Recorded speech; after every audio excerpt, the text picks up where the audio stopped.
सो dear students, portfolio frame करने के बाद बारी आती है उसका इवैल्यूएशन करने की।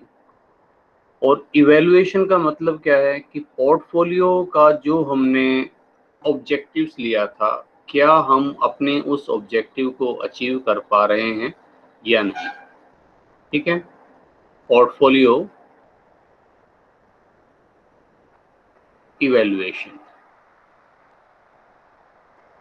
तो हमने जो ऑब्जेक्टिव्स लिए थे, और हमारे ऑब्जेक्टिव्स जाहिर सी बात है रिटर्न्स के तौर पर रहे होंगे। हमने यही सोचा होगा कि हमें जो रिटर्न्स मिलेगा वो एफडी के रिटर्न से अधिक होगा। ठीक है, और एक रिस्क को बैलेंस करते हुए हम अपेक्षाकृत मार्केट से भी बल्कि ज़्यादा रिटर्न्स अर्न कर सकेंगे। ठीक है, मार्केट इंडेक्स, मार्केट सेंसेक्स जो रिटर्न्स दे रहा है हमें उससे अधिक रिटर्न्स मिल सकेगा। तो क्या हम अपने उस ऑब्जेक्टिव को अचीव कर पाए या नहीं कर पाए, ठीक है, इसे जांचना ही पोर्टफोलियो इवैल्यूएशन है। और पोर्टफोलियो इवैल्यूएशन के बाद जो नेक्स्ट स्टेप आता है वो पोर्टफोलियो रिवीजन आता है। यानी कि इवैल्यूएशन करने के बाद फिर अगर हमें ज़रूरत महसूस होती है कि इसमें कहीं ज़रूरत है इसमें चेंज करने की, ठीक है, इसको रिवाइज करने की, तो फिर हम उसको उसके अकॉर्डिंगली रिवाइज करते हैं। ठीक है, तो पोर्टफोलियो इवैल्यूएशन में जैसे कि मैंने बताया कि हम कंपेयर करते हैं जो हमारा पोर्टफोलियो रिटर्न है, पोर्टफोलियो रिटर्न जो है उसने जो एक्चुअल रिटर्न दिया उसको हम कंपेयर करते हैं हमारे एक्सपेक्टेड रिटर्न से। एक्सपेक्टेड रिटर्न कि हमने कितना एक्सपेक्ट किया था उससे, और एक्सपेक्टेड रिटर्न जनरली होता है मार्केट रिटर्न, कि मार्केट कितना अर्न कर रही है। तो अगर हम ये एक्चुअल रिटर्न अगर ये एक्चुअल रिटर्न एक्सपेक्टेड रिटर्न से ज़्यादा होता है तो हम कहते हैं कि भाई बिल्कुल जो हमने ऑब्जेक्टिव चाहे थे बिल्कुल अचीव हो रहे हैं, और इस तरह के पोर्टफोलियो को हम बोलते हैं out performing portfolio.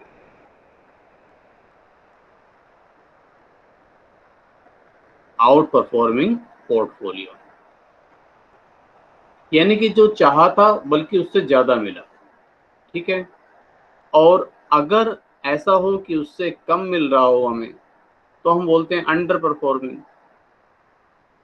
Under performing portfolio. और अगर बिल्कुल बराबर हो, वैसे इसके चांसेस रेयर हैं कि प्रैक्टिकली ऐसा नहीं होता कि जो जितना आपने चाहा बस उतना ही मिल गया, बट अगर ऐसा हो जाए तो जो चाहा था वो मिल गया, जो एक्सपेक्टेड था वो हमें मिल गया, तो इसको बोलते हैं रिटर्न एज एक्सपेक्टेड। ठीक है, रिटर्न तो बल्कि परफॉर्म एज एक्सपेक्टेड,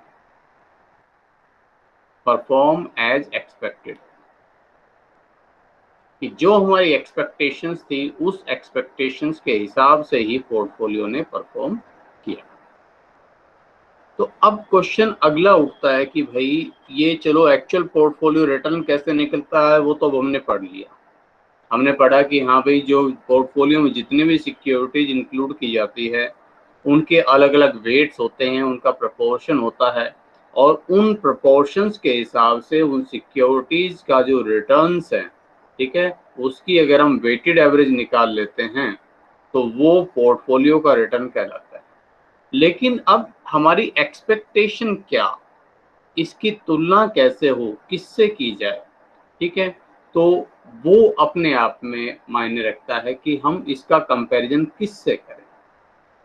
और दूसरी बात ये कि रिटर्न्स की जब हम बात कर रहे हैं तो क्या जस्ट हम एक पोर्टफोलियो जिसमें रिस्क फैक्टर था मान लो 5% और उसने मुझे रिटर्न दिया मान लीजिए 15%, और एक दूसरा पोर्टफोलियो है जो मुझे 25% का रिटर्न दे रहा है, ठीक है, और वहां पर जो रिस्क एक्सपेक्टेशन है वो 10% है, तो क्या मैं ये मान लूं कि जो पोर्टफोलियो ए और पोर्टफोलियो बी, तो बी क्योंकि मुझे 25% का रिटर्न दे रहा है इसलिए बी इज बेटर देन ए, क्या मुझे ऐसा मानना चाहिए?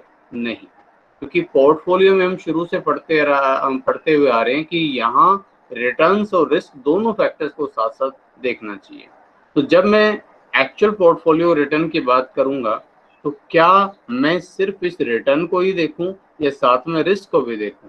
तो हम पढ़ेंगे कुछ मेजरमेंट्स, कुछ इसके मॉडल, जहां पर यहाँ जो पर यूनिट ऑफ रिस्क के हिसाब से हम इसको देखेंगे कि 15% और 5% रिस्क, यानी कि पर यूनिट ऑफ रिस्क पर मुझे रिटर्न मिल रहा है 3%, और यहाँ पर यूनिट ऑफ रिस्क पर मुझे रिटर्न मिल रहा है 2.5%।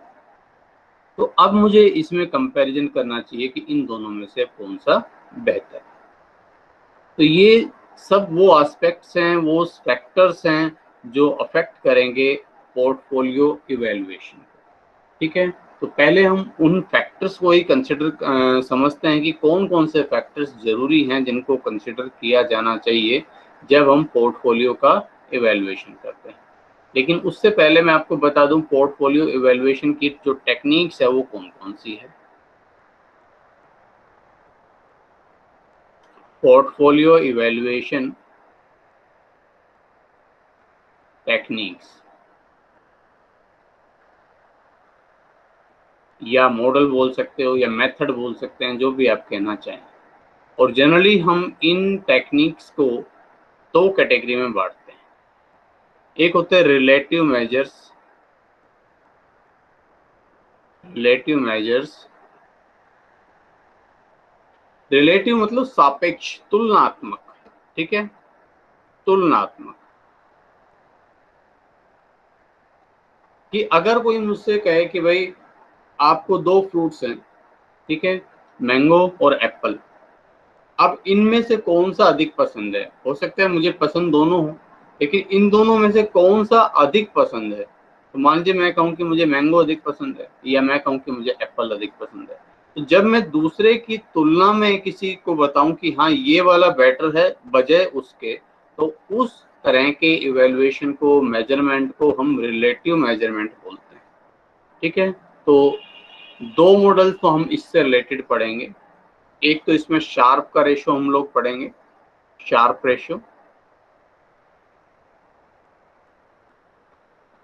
शार्प रेशो लिख लो या ओनली शार्प रेशो भी चल जाता है। Sharpe ratio. दूसरा होता है ट्रेनर रेशो, ट्रेनर्स रेशो या ट्रेनर रेशो। ठीक है, ये दो मॉडल होते हैं जो रिलेटिव मेजर पर काम करते हैं। अभी हम इस पर बात भी करेंगे कि किस तरह से काम करते हैं। और इसके अलावा तीन मेथड्स जो हैं, जो इम्पोर्टेंट जो मेथड्स हैं उसमें हम उनको डिवाइड कर रहे हैं। तो दो कैटेगरी में, रिलेटिव मेजर में ये दोनों आगे, और दूसरे कैटेगरी में आते हैं एब्सोल्यूट मेजर्स। एब्सोल्यूट मेजर्स, ठीक है। एब्सोल्यूट मेजर्स का मतलब कि जहां आप केवल एक मॉडल को देखकर ही आप तुलना कर सको, ठीक है, कि भाई कौन सा बेहतर है। तो जनरली आपको समझ में भी आ रहा होगा कि यहाँ तुलना सीधी मार्केट से की जाएगी। यहाँ सीधा हम जो इसका क्राइटेरिया है मार्केट को लेकर चलेंगे। अच्छा, मार्केट रिटर्न इतना है और इसका रिटर्न इतना है, तो यहाँ एब्सोल्यूट मेजर हम लोग निकालेंगे रिलेटिव के बजाय। ठीक है, तो इसमें जो अपने पास जो इम्पोर्टेंट मॉडल्स रहेंगे, एक तो जेनसन्स अल्फा, जेनसन्स अल्फा, ठीक है। दूसरा फामा, फामा मॉडल ऑफ नेट सेलेक्टिविटी, ठीक है, फामा मॉडल ऑफ नेट सेलेक्टिविटी।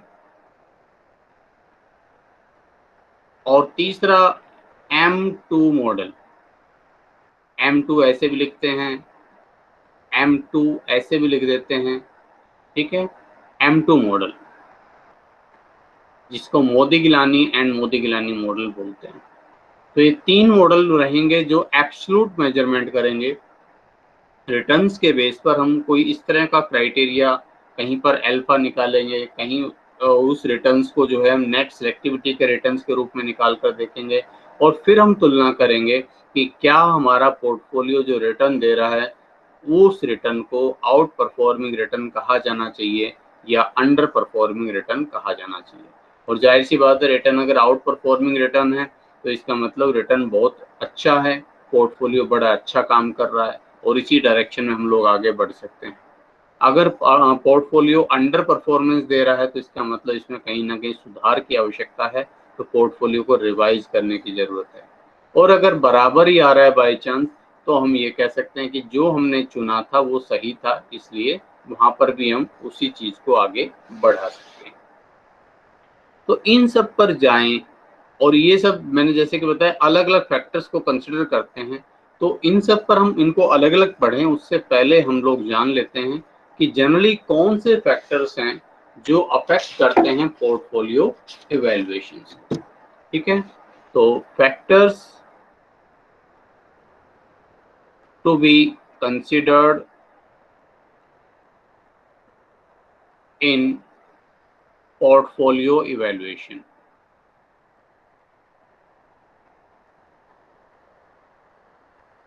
कौन से फैक्टर्स पोर्टफोलियो इवैल्यूएशन में कंसिडर किए जाने चाहिए? ठीक है, इसमें एक हम ले सकते हैं रिस्क एंड रिटर्न्स। भाई रिटर्न्स तो देखोगे लेकिन साथ साथ रिस्क भी देख लेना। अभी जो मैंने एग्जांपल दिया कि दो पोर्टफोलियो में हो सकता है एक का रिटर्न बेहतर हो दूसरे से, लेकिन आप टोटल सिर्फ रिटर्न्स पर मत जाना, साथ में ये भी देखना कि इसमें जोखिम कितना था और पर यूनिट ऑफ रिस्क कौन से पोर्टफोलियो ने अधिक रिटर्न दिया, वो पोर्टफोलियो ज्यादा बेहतर है, बजाय उसके कि जो रिटर्न तो हाई दे रहा है लेकिन उसका जो है जोखिम इतना अधिक है कि पर यूनिट रिटर्न उसका कम आ रहा है, पर यूनिट ऑफ रिस्क उसका रिटर्न कम आ रहा है। तो इसे हमें जरूर देखना चाहिए, हमें जरूर ध्यान में रखना चाहिए। ठीक है, दूसरा है सिलेक्शन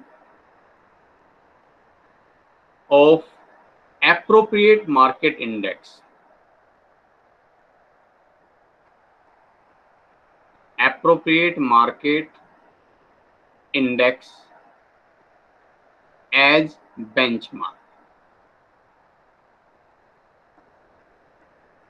बेंचमार्क मतलब जिसके साथ तुलना की जानी चाहिए, जो आप एक तरह से कह सकते हैं भाई ये मेरा मापदंड होगा। बेंचमार्क का मतलब कि जब आप अपनी परफॉर्मेंस की तुलना करते हैं तो उस परफॉर्मेंस के लिए आपने भाई ये कह दिया कि भाई ये जो चीज है मुझे इसके साथ इसका कंपैरिजन करना है, अगर इससे अच्छा मैं कर रहा हूं तो मैं आउट परफॉर्मेंस दे रहा हूँ। तो अब इसके लिए मार्केट इंडेक्स कौन सा होना चाहिए? तो जाहिर सी बात है, देखिए जिस तरह की सिक्योरिटीज आपने पोर्टफोलियो में डाली है उसी तरह का आपको इंडेक्स लेना चाहिए। सभी को अगर आप कंपेयर करें सेंसेक्स या निफ्टी से तो ठीक नहीं होगा। मान लीजिए आपने जो सिलेक्शन किया सारी की सारी सिक्योरिटीज उसमें जो है जो स्मॉल कैप सिक्योरिटीज है, ठीक है, तो वहां अब आप उसकी तुलना जो है निफ्टी से करें तो ठीक नहीं होगा, क्योंकि निफ्टी में जनरली सारी की सारी आपको लार्ज कैप कंपनीज मिलेगी। ठीक है, या सेंसेक्स से करें वहां पर भी सारी लार्ज कैप कंपनी मिलेगी। ठीक है, तो ये आप मान लीजिए इसके लिए ले सकते हैं S&P, ठीक है, CNX स्मॉल कैप। तो जिस तरह का आपका जो है सिक्योरिटीज है, जिस तरह की पोर्टफोलियो है, उसी तरह का आप उनको सेलेक्ट कीजिए। ठीक है, अगर आपके सारे की सारी सिक्योरिटी जनरली जो है ऑटो सेक्टर से जुड़ी हुई है, तो जो आपने इसमें पोर्टफोलियो में लिया है, तो आपको उसका कंपैरिजन जो ऑटो सेक्टर का जो इंडेक्स है उसके साथ भी करना चाहिए। तो ये बहुत जरूरी है कि बेंचमार्क इंडेक्स कौन सा लिया जाए। अगर आपने ये इंडेक्स गलत ले लिया तो जाहिर सी बात है जब तुलना ही गलत चीज से की जाएगी तो जो रिजल्ट है वो भी गलत ही आएगा। तीसरी जो चीज है टाइम होरिजन। समय को जरूर ध्यान दें, समय को जरूर तवज्जो दें। ठीक है, टाइम होरिजन का मतलब अब देखो मान लीजिए आपके पास दो म्यूचुअल फंड्स हैं, एक कह रहा है कि हम 18% रिटर्न दे रहे हैं और उसके लिए पिछले एक साल का डेटा है, एक साल से शुरू हुआ है। दूसरा कह रहा है कि हम 17.5% रिटर्न दे रहे हैं और उसके लिए पिछले 10 साल का डेटा है और 10 साल की एवरेज उनके पास 17.5% आ रही है। अब आप 1 साल का 18% देखकर यूँ कहें कि भाई ए बेटर है, तो ये गलत होगा, ठीक है, क्योंकि इस साल इन्होंने 18% रखा, आगे की अभी गारंटी क्या है कि 18% रहेगा, लेकिन इन्होंने पिछले 10 सालों से उसको 17.5% पर मेंटेन रखा है, ठीक है, तो हम उम्मीद कर सकते हैं कि आगे आने वाले टाइम में इसके 17.5 या 18 या 17 के आसपास रहने के चांसेस अधिक हैं बजाय इसके। तो इसमें फ्लक्चुएशंस कम हैं बजाय इसके, चांसेस ऑफ फ्लक्चुएशन यहाँ कम है। इसलिए हमें जब हम पोर्टफोलियो का सिलेक्शन करें तो वहाँ पर हमें टाइम होरिजन है वो जरूर देखना चाहिए। और दूसरी बात ये, अब पोर्टफोलियो का जो रिटर्न है वो तो मैं ले रहा हूँ 2 महीने का, और सेंसेक्स का जो रिटर्न ले रहा हूँ वो मैं ले रहा हूँ पूरे 1 साल का। अब हो सकता है वो 2 महीने ऐसे हो जब मार्केट में बहुत ज़्यादा, मतलब कह लीजिए कि उठापटक चल रही हो और मार्केट बहुत ज़्यादा गिरी हुई हो। अब मैं उसकी तुलना अगर साल भर के रिटर्न्स के साथ करूंगा तो कह लीजिए कि रिजल्ट गलत आएगा, मेरा पोर्टफोलियो अंडर परफॉर्मिंग आएगा। या वो 2 महीने उस टाइम का रिटर्न है कि जब मार्केट बहुत ज़्यादा अच्छा परफॉर्मेंस दे रही थी, ठीक है, तो अब अगर उस 2 महीने के पोर्टफोलियो का कंपैरिजन अगर मैं साल भर से करूंगा तो मुझे लगेगा कि मेरा पोर्टफोलियो तो बहुत अच्छा है और ओवर परफॉर्मिंग कर रहा है, आउट परफॉर्मिंग कर रहा है। तो यहाँ पर भी मिसलीडिंग रिजल्ट हमें मिल सकते हैं, इसलिए टाइम होरिजन को जरूर ध्यान में रखा जाना चाहिए। चौथा जो फैक्टर्स हैं that is objectives and constants of portfolio, कि भाई जो आपने इन्वेस्टमेंट का ऑब्जेक्टिव लिया वो क्या था। हमने जब इन्वेस्टमेंट की बात की तब भी हमने शुरुआत ऑब्जेक्टिव से की, हमने जब पोर्टफोलियो की बात की तब भी हमने शुरुआत ऑब्जेक्टिव से ही की कि आपका ऑब्जेक्टिव क्या है भाई, कि किस पर्पज से आप इन्वेस्ट करना चाहते हैं। अगर आपका पर्पज ग्रोथ है, रिटर्न है, तो जाहिर सी बात है जोखिम भी आप थोड़ा सा कर लेंगे, है ना। तो आपने किस ऑब्जेक्टिव्स के साथ इन्वेस्ट किया था, अब तुलना भी फिर उसी हिसाब से करिए।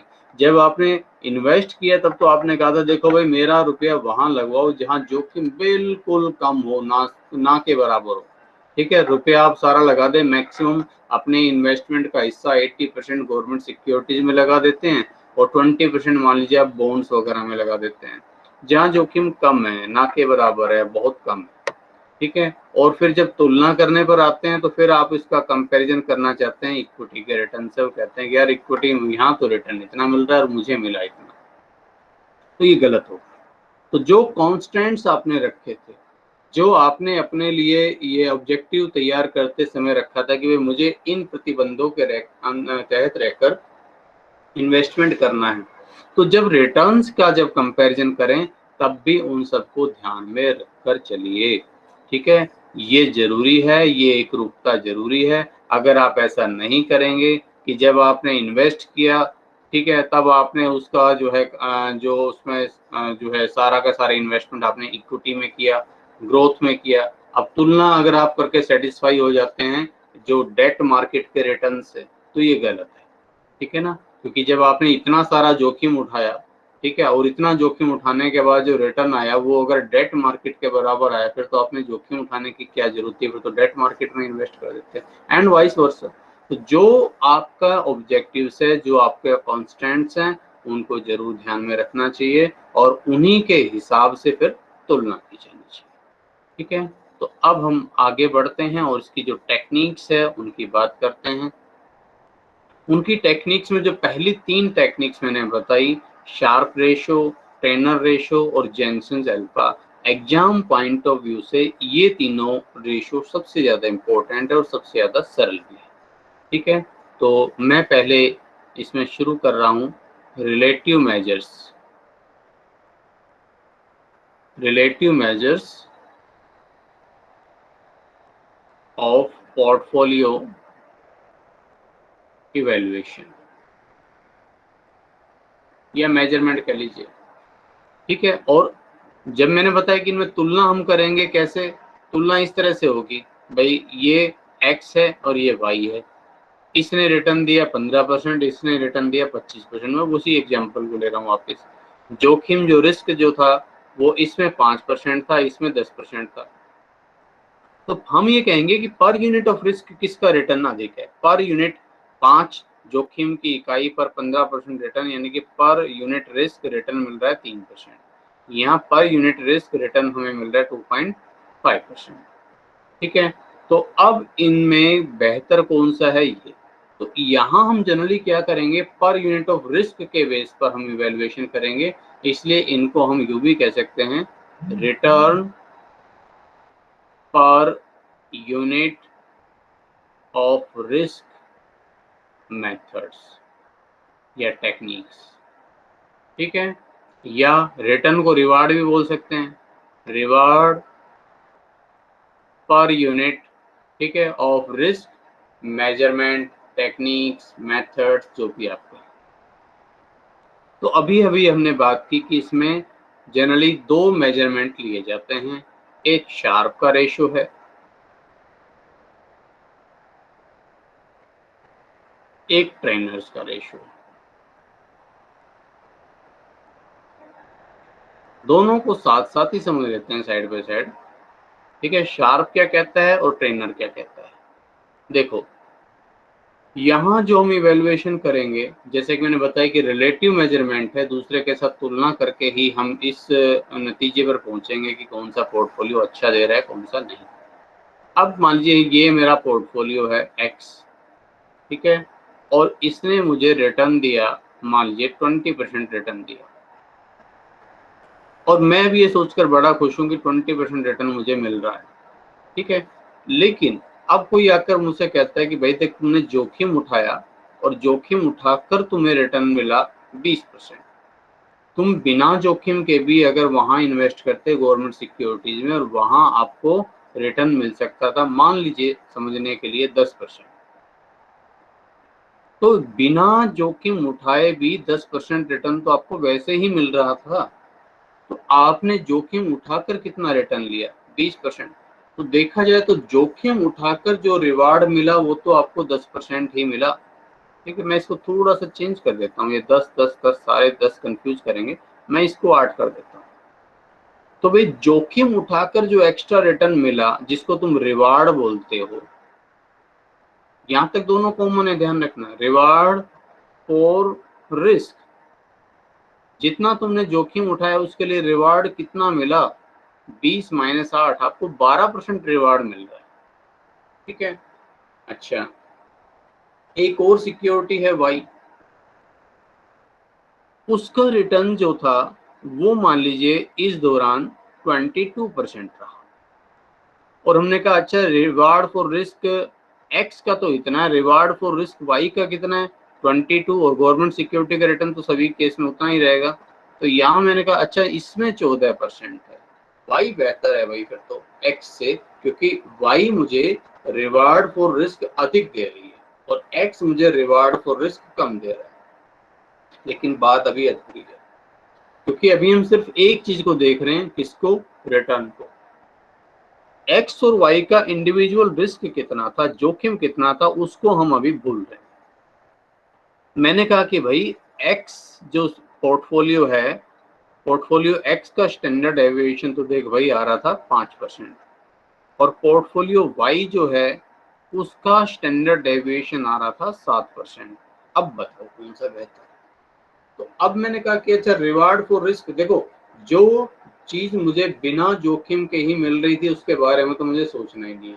ठीक है, तो बस मुझे तो इस रिवार्ड को देखना है कि 12% रिवार्ड मिल रहा है 5% जोखिम के साथ, यानी कि पर रिस्क, पर यूनिट ऑफ रिस्क मुझे रिवार्ड मिल रहा है 2.4%, और यहाँ पर यूनिट ऑफ रिस्क मुझे रिवार्ड मिल रहा है 14/7, 2%। तो अब पिक्चर ज्यादा क्लियर हो रही है कि भाई ये एक्स नहीं वाई, सॉरी वाई नहीं, एक्चुअल में एक्स बेहतर परफॉर्मेंस दे रहा है, क्योंकि यहाँ रिस्क की हर यूनिट के लिए मुझे 2.4% रिटर्न मिल रहा है। शार्प और ट्रेनर दोनों एक ही बात बोल रहे हैं, दोनों यहाँ तक बिल्कुल सेम है। बस फर्क क्या है, फर्क ये है कि जो रिस्क आपने लिया ना, जिससे आपने डिवाइड किया, ठीक है, यूनिट ऑफ रिस्क। इसमें दोनों में डिफरेंस आ जाता है। शार्प कहता है टोटल रिस्क, कुल रिस्क लेकर चलिए, टोटल जोखिम को लेकर चलिए। और टोटल रिस्क को अभी हम बार बार पढ़कर आ रहे हैं रिस्क रिटर्न एनालिसिस में कि टोटल रिस्क को हम मेजरमेंट करते हैं किससे, स्टैंडर्ड डेविएशन से। ठीक है, तो स्टैंडर्ड डेविएशन ऑफ पोर्टफोलियो। और आपको पता है ये जो स्टैंडर्ड डेविएशन टोटल रिस्क है, इसमें दो तरह के रिस्क जुड़े हुए होते हैं, सिस्टमैटिक रिस्क और अनसिस्टमैटिक रिस्क। इसके बारे में भी हम लोगों ने विस्तार से पढ़ा है। ठीक है, तो दो तरह के जोखिम होते हैं।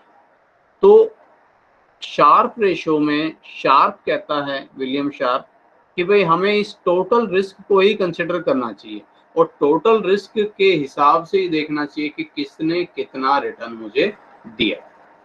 जबकि ट्रेनर क्या कहता है, ट्रेनर कहता है कि भाई तुम दोनों रिस्क को क्यों ले रहे हो, तुम्हें इतनी सारी चीजें बता दी, सिखा दी आपको हमने। जो हैरी मार्कोविच का मॉडल हमने डिस्कस कर लिया, हमने शार्प मॉडल को हमने डिस्कस कर लिया, हमने CAPM को मॉडल को डिस्कस कर लिया। तो इन सब मॉडल ने हमें कुल मिलाकर एक चीज ये समझाई है कि भाई देखो, दो तरह का जो जोखिम है, सिस्टमेटिक रिस्क और अनसिस्टमेटिक रिस्क। ये जो सिस्टमेटिक रिस्क होता है ना, जिसको मार्केट रिस्क बोलते हैं, देखो ये तो हमारे कंट्रोल से बियॉन्ड होता है, हमारे कंट्रोल से बाहर होता है। लेकिन जो अनसिस्टमेटिक रिस्क है, इसको तो हम कंट्रोल कर सकते हैं। बेहतर रूप से डाइवर्सिफिकेशन करिए। जैसे हम हैरी मार्कोविच ने कहा था कि अगर आप परफेक्टली नेगेटिवली सिक्योरिटी, जो जो सिक्योरिटी जिनके रिटर्न्स जो है आपस में एक दूसरे से परफेक्टली नेगेटिवली कोरिलेटेड हो, ऐसा कोई कॉम्बिनेशन ले आते हो, तो आप इस अनसिस्टमेटिक रिस्क को जीरो भी कर सकते हो। तो जीरो ना करो तो कम से कम बहुत, जो कह लीजिए कि बिल्कुल लोएस्ट लेवल तक आप रिड्यूस कर सकते हो।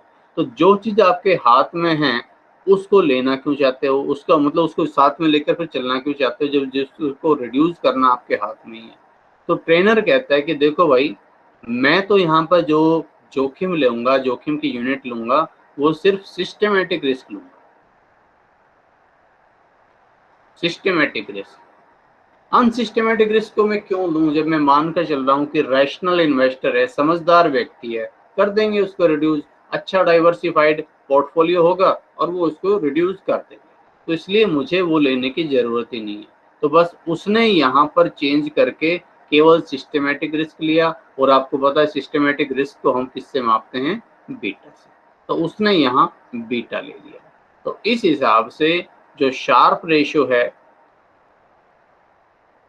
शार्प रेशो तो बन गया जो आपका रिटर्न्स है पोर्टफोलियो का, RP, पोर्टफोलियो का रिटर्न, और जो रिस्क फ्री रिटर्न है, इन दोनों का जो अंतर है वो तो हो गया रिवार्ड। और इस रिवार्ड को उसने डिवाइड कर दिया स्टैंडर्ड डेविएशन ऑफ पोर्टफोलियो से। ये तो शार्प रेशो बन गया। और ट्रेनर रेशो,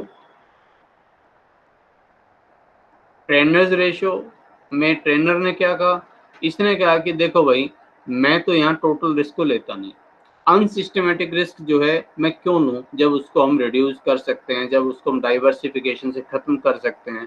तो भाई मैं तो यहाँ केवल उस रिस्क को लेकर चलूंगा जिस रिस्क से बचना मुश्किल है, आप नहीं बच सकते। तो यहाँ मुझे लेना चाहिए RP माइनस RF, वही रिवार्ड फॉर रिस्क आ गया। लेकिन रिवार्ड फॉर रिस्क, जो रिवार्ड फॉर रिस्क जो पर यूनिट में जब निकालोगे, तो यहाँ स्टैंडर्ड डेविएशन की जगह बीटा आ जाएगा, बीटा ऑफ पोर्टफोलियो। बीटा कैसे निकालते हैं हम कई बार समझ चुके हैं, रिस्क रिटर्न एनालिसिस में भी हमने इसको समझा है। ठीक है, और इस बेस पर दोनों का ही higher the reward per unit of risk, better the portfolio performance. जिसकी per unit of risk return अधिक आ रहा होगा, वही पोर्टफोलियो बेहतर परफॉर्मेंस दे रहा है। तो इसीलिए तो इनको रिलेटिव बोलते हैं कि ABC, इनमें से शार्प रेशियो के हिसाब से सबसे बढ़िया कौन सा हो गया, वह जिसका पर यूनिट ऑफ जो कह लीजिए कि स्टैंडर्ड डेविएशन जो रिवार्ड है वो सबसे ऊंचा आ रहा होगा, वो शार्प के हिसाब से बेस्ट है। ठीक है, बीटा ट्रेनर के हिसाब से उसको ही बीटा के हिसाब से देख लेंगे, बीटा के अकॉर्डिंगली देख लेंगे। तो ये दो बिल्कुल सिंपल से रेशो हैं। ठीक है, आप इनको समझ सकते हैं। जितना अधिक ये रेशो होगा, जितना अधिक ये जो रिटर्न्स आएगा, उतना ही अधिक जो है हम जो कह लीजिए कि उसको मानेंगे कि ये जो सिक्योरिटी है वो उतना ही अच्छा परफॉर्मेंस दे रही है। अब कोई मुझसे पूछे भाई बताओ इन दोनों में से कौन सा बेहतर है? Choice between sharp and trainer, दोनों में से मैं यूज कौन सा करूंगा? अब यहाँ तो कंफ्यूज सा हो गया भाई कि हमें एक दोनों बात वही कर रहे हैं, लेकिन अब इनमें से मेरे लिए बेहतर कौन सा रहेगा कि मैं शार्प को यूज करूं या ट्रेनर को यूज करूं जब मुझे किसी पोर्टफोलियो की परफॉर्मेंस देखनी हो। तो भैया यहाँ इस क्वेश्चन के जवाब में क्वेश्चन ही है आपसे कि भाई जो पोर्टफोलियो देख रहे हो, पोर्टफोलियो किस नेचर, उसको देख। अगर उस पोर्टफोलियो को देखकर आपको लगता है कि the portfolio is rationally diversified, rationally diversified, तो वहां पर आपको ट्रेनर रेशो लेना चाहिए। अभी एक्सप्लेन करते हैं इसको। वहां ट्रेनर का रेशो ले लोगे, सीधी सी बात, जहां पोर्टफोलियो रैशनली डाइवर्सिफाइड हो रहा। अब इसका मतलब क्या है? अब आपने पूछा कि भाई आपने अपना पोर्टफोलियो बनाया, अच्छा ये सिक्योरिटी किस बेस पर सेलेक्ट की? अब मान लीजिए कहते हैं भाई वो सिक्योरिटी बढ़िया चल रही थी, बस मेरा मन किया, सब लोग ले रहे थे, मैंने भी ले ली। मतलब कोई ऐसा लॉजिक नहीं है, कोई उसने ऐसा रैशनल बिहेवियर नहीं किया है, कोई उसने ऐसा एनालिसिस नहीं किया है, बस यूं ही मनमर्जी से जो 5-10 सिक्योरिटी सेलेक्ट करी और अपने पोर्टफोलियो में डाल दी। इसका मतलब इसने किसी कोई ऐसी टेक्निक्स को यूज नहीं किया है जो डाइवर्सिफिकेशन के लिए जरूरी थी। तो ये पोर्टफोलियो जो रैशनली डाइवर्सिफाइड नहीं है। तो यहाँ पर आप ट्रेनर का रेशियो मत लो भाई, यहाँ तो वो दोनों तरह का जोखिम ले रहा है। जब तुम जोखिम दोनों तरह का ले रहे हो तो पर यूनिट जो रिटर्न निकालने के लिए, रिवार्ड निकालने के लिए, वहां पर भी जोखिम टोटल लो। तो अगर इस तरह का पोर्टफोलियो है जहाँ रैशनली डाइवर्सिफिकेशन नहीं हो रहा है, मन मर्जी से कोई भी सिक्योरिटी उठा ली, सेलेक्ट कर ली, और जनरली इंडिविजुअल पर्सनस का, रिटेलर्स का पोर्टफोलियो ऐसा ही मिलेगा। हम और आप हो सकता है बैठकर पोर्टफोलियो बनाएं, हम सोचेंगे अरे कौन यार इतना पैसा नहीं लगाना, 5-10 हज़ार रुपए लगाने, 50,000 रुपए लगाने। ठीक है, जो सिक्योरिटीज अच्छी कर रही है 2-4-5 इनमें से ले लो। ठीक है, मिक्सा 3-4 सिक्योरिटीज उठा लो, फिर रिटर्न जो आएगा आ जाएगा। वहीं पर अगर एक म्यूचुअल फंड कंपनी हो तो, जिसमें करोड़ों लाखों लोगों ने अपना करोड़ों की रुपया जो है वहां पर लगाया हुआ है, वो अगर अब ऐसे ही करने लग जाए तो फिर एक आम इन्वेस्टर में और एक जो प्रॉपर डाइवर्सिफिकेशन किए हुए इन्वेस्टमेंट में फर्क क्या रह जाएगा? तो अगर म्यूचुअल फंड्स कंपनी है जहां पर बाकायदा एक जो असेट्स मैनेजर को रखा हुआ है, जिसका काम ही यही है पोर्टफोलियो मैनेजर का कि वो बेहतर ढंग से जो कह लीजिए कि डाइवर्सिफिकेशन करे, सिक्योरिटीज को एनालाइज करे, तो उससे तो भाई हम उम्मीद ये रखेंगे कि देखो इसने बड़े अच्छे ढंग से डाइवर्सिफिकेशन कर रखा होगा, इसलिए यहाँ पर जो आपका अनसिस्टमेटिक रिस्क है, ठीक है, नॉन डाइवर्सिफिएबल रिस्क है, वो तो ऑटोमेटिकली बहुत कम होगा, रिड्यूस होगा। तो यहाँ इस वाले पोर्टफोलियो में मेन जो जोखिम है वो कौन सा रहा होगा? मार्केट रिस्क या सिस्टमेटिक रिस्क। तो वहां पर ट्रेनर रेशो बेहतर है। ठीक है, तो आई थिंक इससे अब आपको क्लियर हो जाएगा कि जनरली हम इसीलिए इंडिविजुअल पोर्टफोलियो की परफॉर्मेंस के इवैल्यूएशन के लिए शार्प को यूज करेंगे। और अगर मान लीजिए म्यूचुअल फंड्स है या कोई और इस तरह का इंडिविजुअल ने भी अगर अपने पोर्टफोलियो को बहुत अच्छे ढंग से डाइवर्सिफाई किया हुआ है, रैशनल डाइवर्सिफिकेशन वहां किया हुआ है, तो फिर आप वहां पर ट्रेनर का रेशो यूज कर सकते हैं। इस बेस पर दोनों में चॉइस कर लीजिए। यानी कि आपने अगर अपना पोर्टफोलियो ही ऐसे बनाया कि एक जो अनसिस्टमेटिक रिस्क है उसको पूरी तरह से हटा दिया, एलिमिनेट कर दिया, रिड्यूस कर दिया है, तो आपका काम चल जाएगा किससे, ट्रेनर रेशो से। और वहीं अगर आपने उसको प्रॉपर ढंग से एलिमिनेट नहीं किया है, यानी कि दोनों जोखिम आप लेकर चल रहे हो अपने पोर्टफोलियो में, तो आपको फिर जोखिम भी टोटल वाला ही लेकर चलना पड़ेगा। ठीक है, और ये काम किस तरह से करते हैं जरा उसको एक छोटे से एग्जाम्पल से मैं लेकर आपको बताता हूँ। ठीक है, मैंने यहाँ पोर्टफोलियो ले लिए। ठीक है, और ये पोर्टफोलियो है 5, ए बी सी डी और ई, ये 5 पोर्टफोलियो है। ठीक है, ये इनके रिटर्न्स हैं। अब ये रिटर्न्स कैसे निकलते हैं वो हम पीछे समझ चुके हैं पोर्टफोलियो रिस्क एंड रिटर्न्स में। तो इसका रिटर्न है 15%, ये सब परसेंटेज में।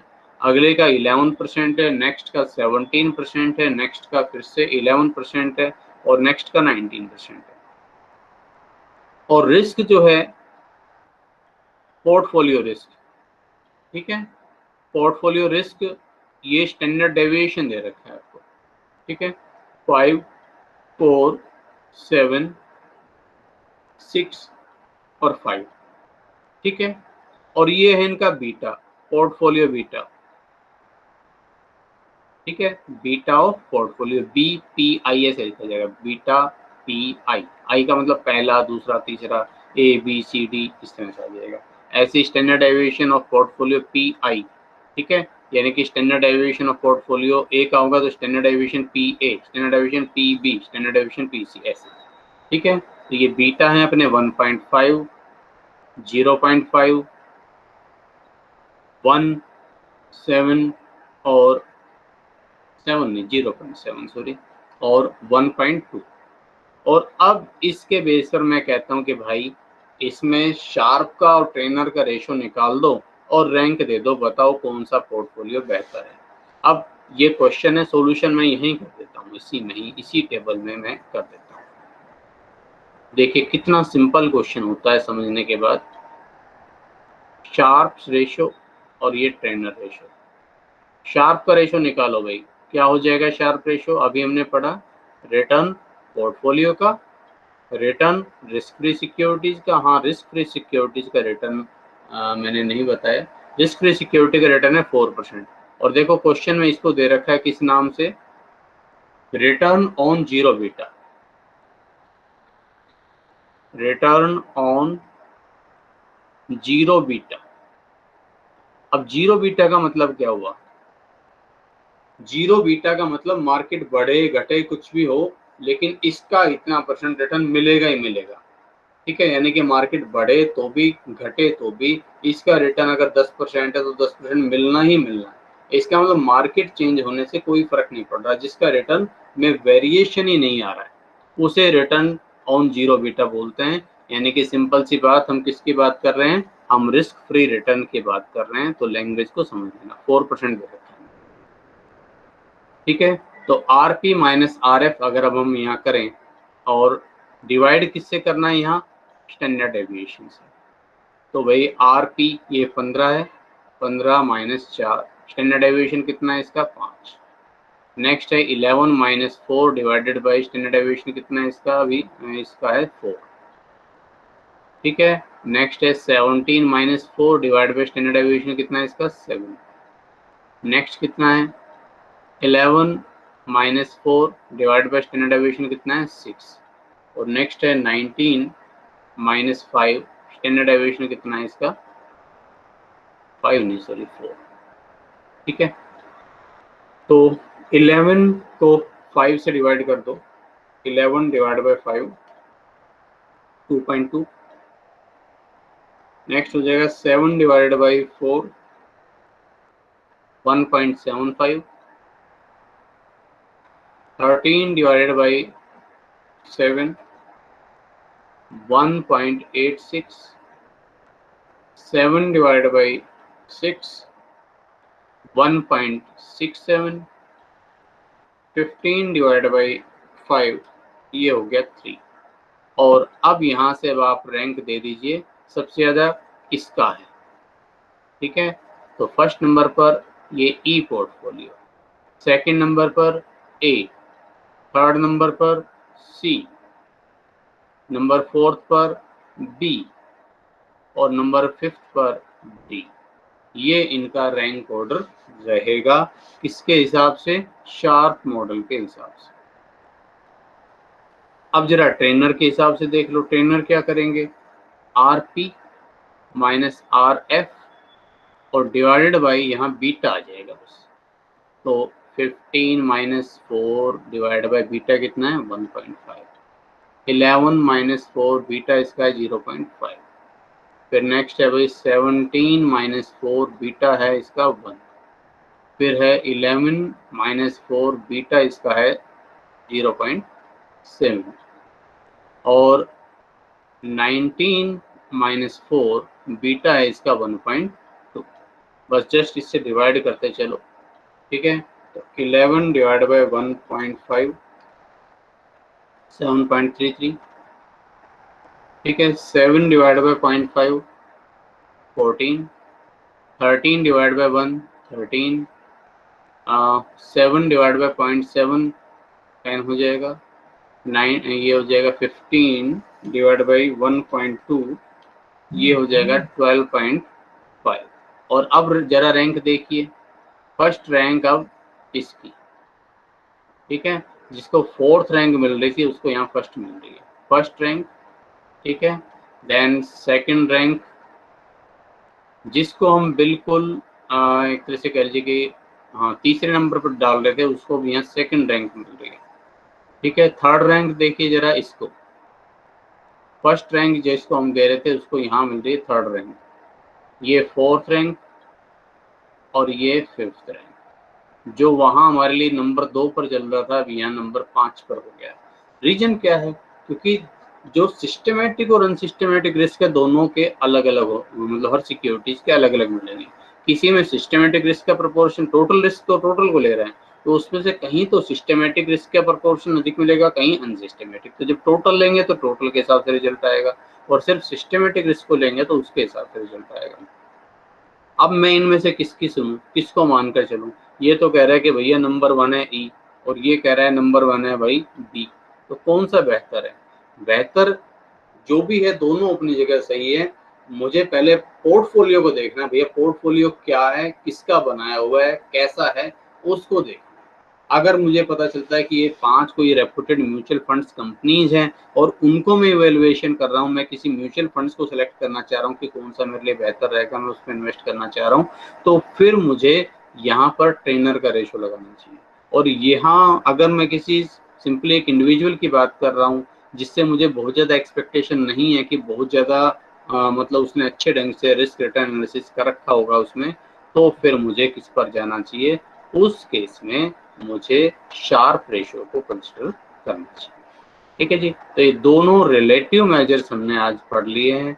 नेक्स्ट टाइम हम इसके जो एब्सोल्यूट मेजर्स हैं जो कि 3 हैं, जिसमें जेनसेंस अल्फा हम पढ़ेंगे, फार्मा मॉडल पढ़ेंगे और मोदी गिलानी मॉडल पढ़ेंगे, उनको हम नेक्स्ट टाइम करेंगे, ठीक है जी। तो आज इतना ही, बाकी इसमें नेक्स्ट टाइम।